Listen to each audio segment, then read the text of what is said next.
કેમ છો મિત્રો? ટેસ્ટ ઓફ રસોઈમાં તમારું સ્વાગત છે। આજે હું લઈને આવી છું ભેળ, સેન્ડવિચ, દહીંપૂરી, સેવપૂરી વગેરે ચાટ સાથે ખવાતી 3 અલગ અલગ પ્રકારની ચટણીની રેસીપી। જો તમને આજની મારી રેસીપી પસંદ આવે તો મને કમેન્ટ કરીને જરૂરથી જણાવજો અને મારી ચેનલને વધુને વધુ શેર કરજો। તો ચાલો રેસીપી શરૂ કરીએ। સૌપ્રથમ આપણે કોથમીર પુદીનાની સુપર ટેસ્ટી એવી ગ્રીન ચટણી બનાવી લઈએ। તો તે માટે અહીં મેં 1 કપ જેટલા લીલી કોથમીરના ફ્રેશ પાન લીધા છે। તેની સાથે મેં અહીં 10થી 12 નંગ એટલે કે 1/4 કપ જેટલા પુદીનાના ફ્રેશ પાન લીધા છે। હવે તીખાશ માટે મેં અહીં 1 થી 1.5 લીલા મરચાંના પીસ લીધેલા છે। તમે તમારા ટેસ્ટ પ્રમાણે તીખું વધુ કે ઓછું રાખી શકો છો। હવે સાથે મેં 1 ઇંચ જેટલો આદુનો ટુકડો લીધો છે। સાથે મેં ચટણીને થિકનેસ આપવા માટે 1 મોટી ચમચી જેટલી શેકેલી ચણાની દાળ લીધી છે। તમે જો ચટણીને સ્ટોર કરવા માંગતા હોવ તો દાળને સ્કીપ કરી દેવી અને જ્યારે તેનો યુઝ કરવાનો હોય ત્યારે દાળને એડ કરી એકવાર ચટણીને ગ્રાઇન્ડ કરી લેવી, જેથી ચટણીમાં થિકનેસ આવી જશે। જો તમારી જોડે ચણાની દાળ ના હોય તો તેની જગ્યાએ શેકેલા શિંગદાણા, બ્રેડ, ગાંઠિયા કે પછી બેસનની સેવ એડ કરીને પણ ચટણીને થિકનેસ આપી શકાય છે। હવે અહીં મેં ચટણીમાં એડ કરવા માટે મીઠું લીધું છે। સાથે 1 ચમચી શેકેલું જીરું તેમજ 1 ચમચી સંચર પાવડર લીધેલો છે।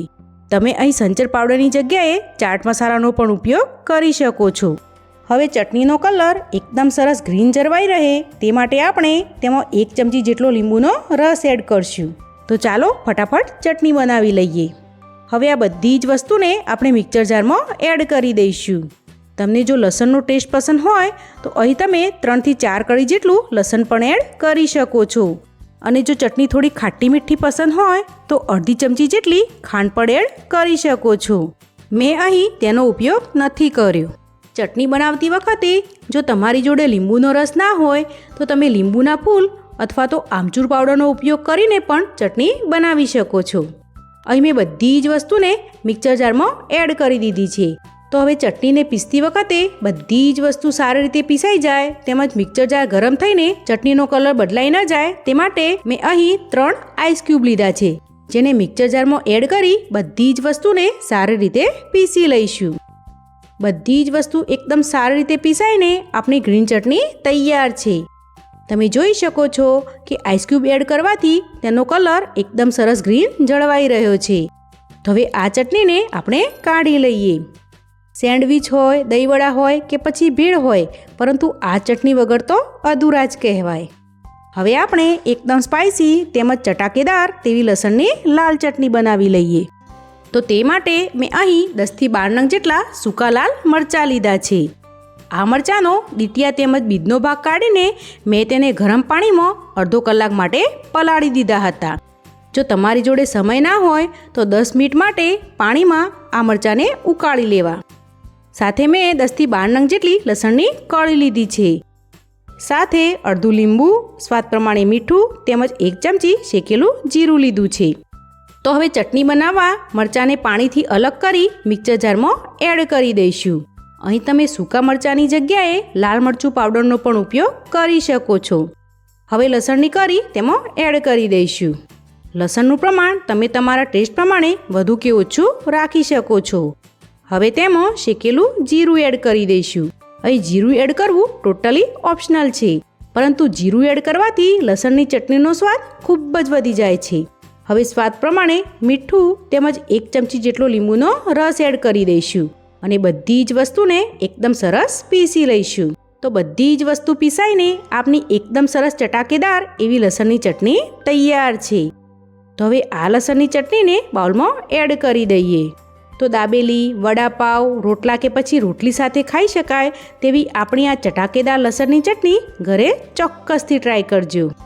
હવે આપણે ખજૂર આંબલી અને ગોળની ખાટી મીઠી ચટણી બનાવી લઈએ। તો તે માટે અહીં મેં 1 બાઉલ ભરીને આંબલી લીધી છે, જેનો ઠળિયાનો ભાગ કાઢી મેં તેને સાફ કરી લીધી છે। સાથે મેં અહીં 1 બાઉલ ભરીને ખજૂર લીધી છે, જેનો પણ મેં ઠળિયાનો ભાગ કાઢી લીધો છે। હવે અહીં મેં અડધો બાઉલ ભરીને ગોળ લીધો છે, જો તમારી જોડે ખજૂર ના હોય તો 1 થી 1.5 બાઉલ જેટલો ગોળ લઈને પણ તમે આ ચટણી બનાવી શકો છો. હવે અહીં મેં 1 ચમચી જેટલો શેકેલા જીરાનો પાવડર, 1 ચમચી સંચર પાવડર, 1 ચમચી ચાટ મસાલો, 1.5 ચમચી જેટલું કશ્મીરી લાલ મરચું પાવડર, સ્વાદ પ્રમાણે મીઠું તેમજ ચટણીને એકદમ સરસ ટેક્સચર આપવા માટે મેં અહીં 1 મોટી ચમચી જેટલી ખાંડ લીધેલી છે. ખજૂર આમલીની ચટણી બનાવવા માટે સૌપ્રથમ આપણે એક કડાઈમાં 3 કપ જેટલું પાણી ઉમેરી દઈશું. પાણી હળવું ગરમ થવા લાગે એટલે આપણે લીધેલી બધી જ આમલી તેમાં એડ કરી દઈશું. સાથે આપણે લીધેલી બધી જ ખજૂર તેમજ ગોળને એડ કરી દઈશું અને બધી જ વસ્તુને બરોબર મિક્સ કરી લઈશું. હવે હાઈ ગેસની ફ્લેમ પર પાણીને બરોબર ગરમ થવા દઈશું. પાણી બરોબર ગરમ થાય એટલે તેમાં આપણે લીધેલી બધી જ વસ્તુને એડ કરી દઈશું. અહીં મેં અડધી ચમચી જેટલો સૂંઠ પાવડર પણ ચટણીમાં એડ કર્યો છે. સૂંઠ પાવડરથી ચટણીનો સ્વાદ ખૂબ જ સરસ આવે છે. હવે બધી જ વસ્તુને બરોબર મિક્સ કરી લઈશું અને કઢાઈને ઢાંકણ ઢાંકી મીડિયમ ટુ હાઈ ગેસની ફ્લેમ પર તેને 10 મિનિટ માટે કૂક થવા દઈશું. 10 મિનિટ જેવું થઈ ગયું છે ને આપણે ઢાંકણ ખોલીને જોઈ લઈએ તો આપણું મિશ્રણ ઉકળીને આંબલી અને ખજૂરના પીસ એકદમ સરસ રીતે સોફ્ટ થઈ ગયા છે અને મિશ્રણ એકદમ સરસ ઘટ્ટ પણ થવા લાગ્યું છે. તો હવે ગેસની ફ્લેમ બંધ કરી આ મિશ્રણને ઠંડુ થવા માટે સાઈડ પર રાખી દઈશું. લગભગ 30 મિનિટ જેવું થવા આવ્યું છે ને આપણું મિશ્રણ એકદમ સરસ ઠળી ગયું છે.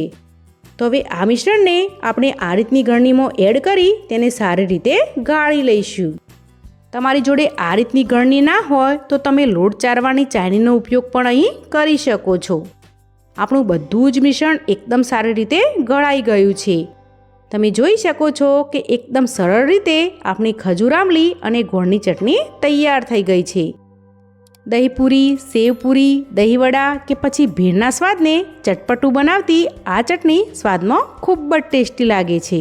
તો એકદમ સરળ રીતે બની જતી તેમજ દરેક ચાટમાં વપરાતી આ 3 પ્રકારની ચટણીઓને ઘરે બનાવી એરટાઇટ ડબ્બામાં ભરી રેફ્રિજરેટરમાં 2 થી 3 મહિના સુધી સ્ટોર કરી શકો છો.